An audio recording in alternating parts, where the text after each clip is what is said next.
Hello friends, welcome to our channel Study Basic 24/7. Today we will continue a series of specific use of words part 2. Let's start with the first word of the video. The first word is battle.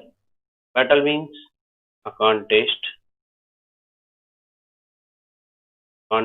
between two opposite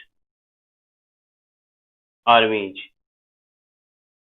okay अब इसका हम use करेंगे example में कैसे use करते हैं तो जैसे एग्जांपल हम पहला एग्जांपल देखते हैं एग्जांपल के थ्रू अगर हम समझते हैं तो हम ये कह सकते हैं कि first impression of are half the battle first first impression first impression are half the battle इससे समझ में आया क्या होता है पहला इंप्रेशन ही कहते हैं फर्स्ट इंप्रेशन लास्ट इंप्रेशन अगर हम एक और एग्जांपल लें तो हम ये कह सकते हैं कि हर सन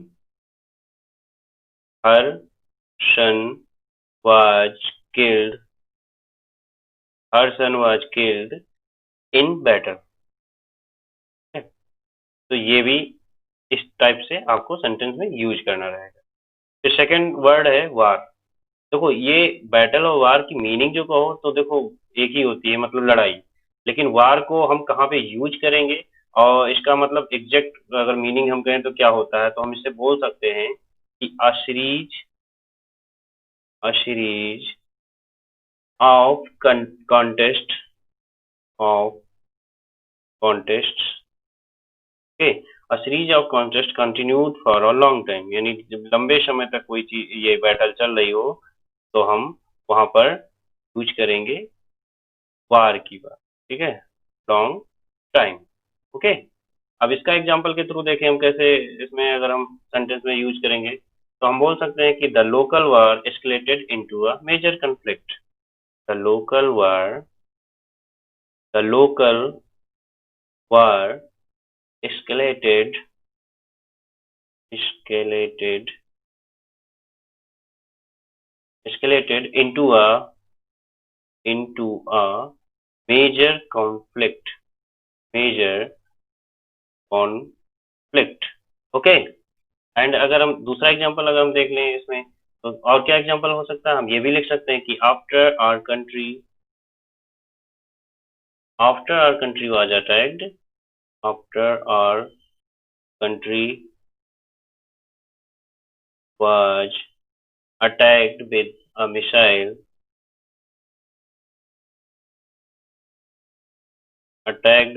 missile we decided go to war go to war we decided to go to war against our enemy अब ये तो वैसे भी जानते ही हो अप्रोप्रिएट बैठता है इंडिया के लिए कि हम सब लोग पहले कहाँ वार करते हैं हाँ लेकिन जो कोई दुश्मन मेरे मतलब पहले जिसने भी वार किया तो उसको पलट कर बहुत अच्छे से जवाब देते हैं आप देख ही रहे होंगे सर्जिकल स्ट्राइक एयर स्ट्राइक ये सब तो ये वार का हो गया तो ये एक दोनों सिमिलर मीनिंग थी बैटल एंड वार फिर बात करेंगे ब्यूटीफुल तो ब्यूटीफुल जैसा कि ये बहुत कॉमन वर्ड है ये बस मैंने ले ही लिया है इसका यूज कहाँ करते हैं यूज फॉर गर्ल्स गर्ल्स के लिए इसको हम यूज करते हैं ठीक है तो इसके लिए अगर हम एग्जांपल कहें तो क्या लिख सकते हैं एवरी मदर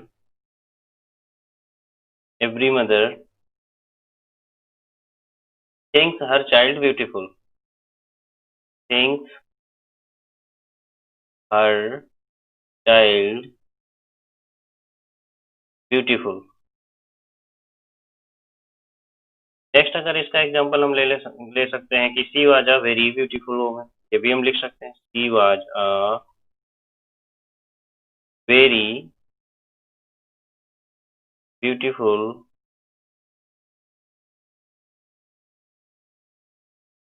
वुमन उसके बाद हम क्या लिख सकते हैं ये भी लिख सकते हैं कि she is the most beautiful girl I have ever met she is the she is the most beautiful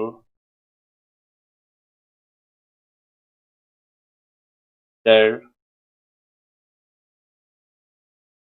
I have ever met. I have ever met.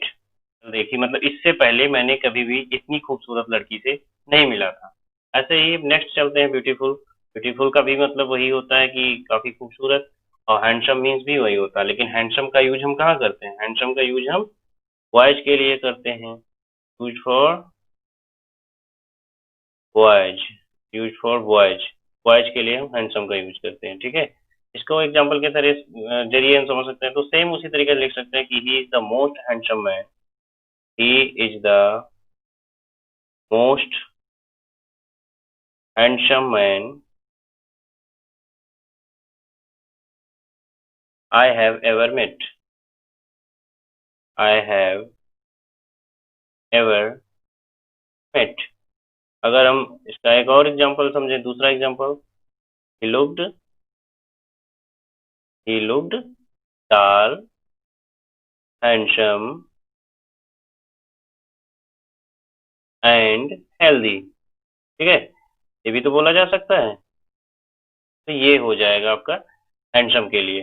तो हैंडसम जैसे बॉयज के लिए बहुत मतलब कॉमन वर्ड था, तो ये तो आप लोग वैसे भी जानते ही होंगे। अब नेक्स्ट आता है कस्टम के लिए। Relates,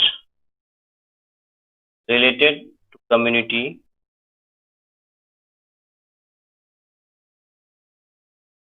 community or society, or society, तो हम ये बोल सकते हैं, ठीक है। अब इसके एग्जाम अगर हम इसको एग्जाम्पल के जरिए समझे, कस्टम मतलब प्रथा, जैसे हम बोल सकते हैं, अगर हिंदी में कहें हम, तो the custom of arranged marriage, arranged marriage, the custom of arranged marriage still exists in many countries, still exists in many countries। जैसे कि आप जानते हैं इंडिया में भी अभी तक यही ज्यादातर हो चलता है। दूसरा हम ये भी बोल सकते हैं, क्योंकि देखो ये कम्युनिटी और सोसाइटी के से रिलेटेड है, तो हम ये भी बोल सकते हैं क्या, कि Islamic, Islamic custom dictates, Islamic custom dictates, Islamic custom dictates that women should be fully covered. That women should be fully covered। तो मतलब क्या हुआ कि इस्लामिक, जैसे इस्लामिक में देखते हैं यहाँ पूरा मतलब पूरी बॉडी उनकी कवर रहती है, तो ये इस्लामिक रिलीजन में, इस्लामिक में कहा गया है, लिखा हुआ, ठीक है, फुली कवर्ड। तो ये चीज हो गई। अब बात बात करते हैं हैबिट की। तो ये भी कस्टम और हैबिट का मतलब लगभग एक ही जैसी चीजें हैं, ठीक है, इसकी सिमिलर ही मीनिंग होती है, ठीक है।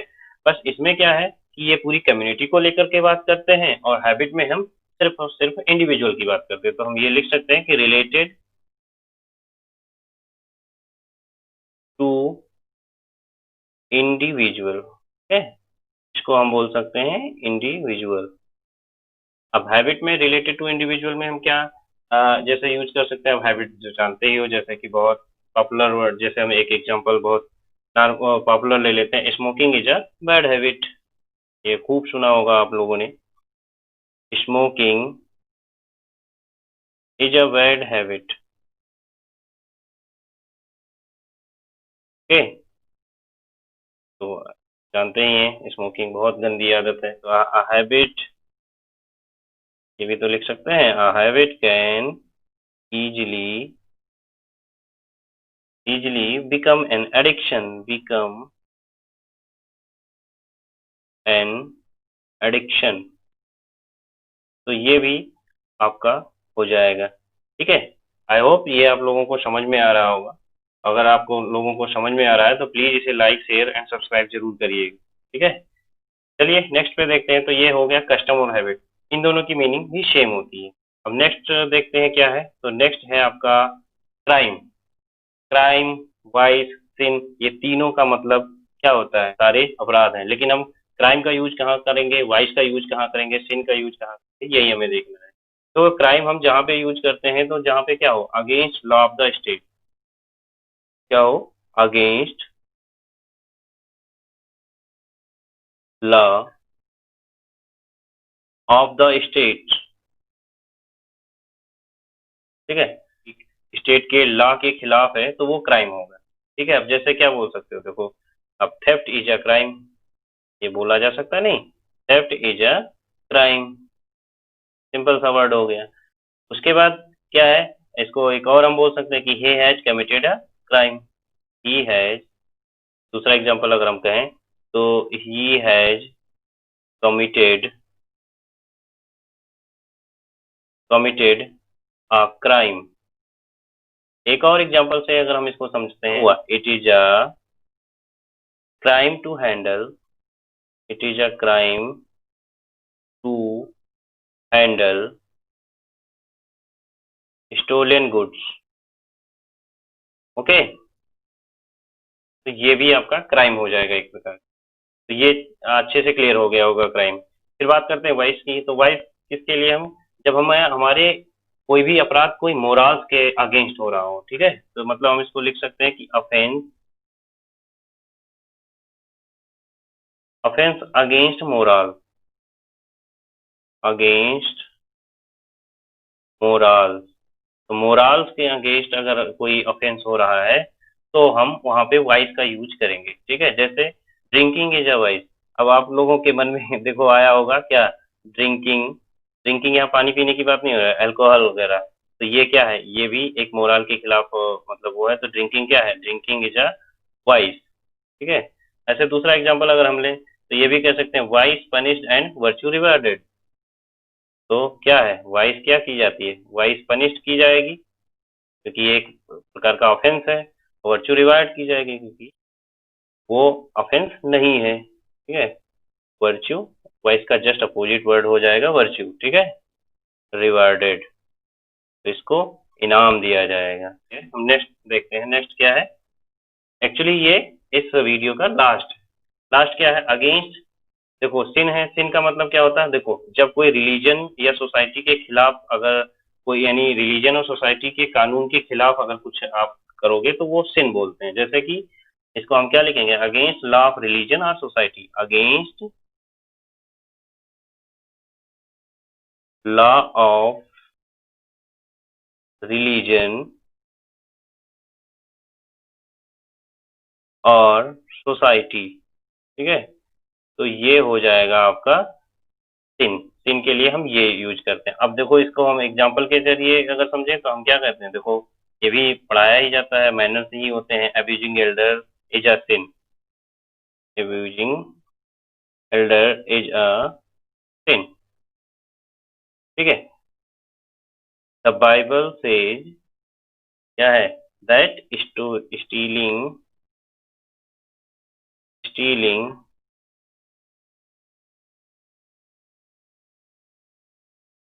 Stealing is a sin. ठीक है, ये भी बोला जा सकता है कि she was living in, living in, ठीक है, लिविंग इन रिलेशन आपने सुना ही होगा, बहुत फेमस वर्ड है, living in sin with her boyfriend, with her boyfriend. ठीक है, तो ये आप लोगों को काफी अच्छा लगा होगा, इंटरेस्टिंग लगा होगा, तो आई होप ये क्लियर हो गया होगा। ये जैसे एसएससी में है या क्लोज टेस्ट वगैरह होता है या वैसे नॉर्मल अगर हमें वर्ड यूज करना होता है तो हमें पता नहीं होता, हम कहीं भी यूज कर लेते हैं क्योंकि इनकी सिमिलर मीनिंग होती है।